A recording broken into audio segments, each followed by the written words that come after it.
ಊರಿಗೂರೆ ಅವನ್ನ ನೋಡ್ಬೇಕು ಅಂತ ಕಣ್ಣಿಗೆ ಎಣ್ಣೆ ಬಿಟ್ಕೊಂಡ್ ಕಾಯ್ತಾ ಕುಂತವ್ರೆ. ಇಂದು ಕಾಲ ಮುಗಿದರು ನಿಲ್ಲದು ಅಧ್ಯಾಯ. ಪುಣ್ಯಾತ್ಮ ಪುಣ್ಯಾತ್ಮ ನೀನಯ್ಯ ಪುಣ್ಯಾತ್ಮ.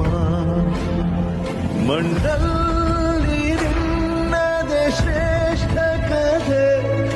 ಊರಿಗೂರೆ ಅವನ್ನ ನೋಡ್ಬೇಕು ಅಂತ ಕಣ್ಣಿಗೆ ಎಣ್ಣೆ ಬಿಟ್ಕೊಂಡ್ ಕಾಯ್ತಾ ಕುಂತವ್ರೆ. ಇಂದು ಕಾಲ ಮುಗಿದರು ನಿಲ್ಲದು ಅಧ್ಯಾಯ.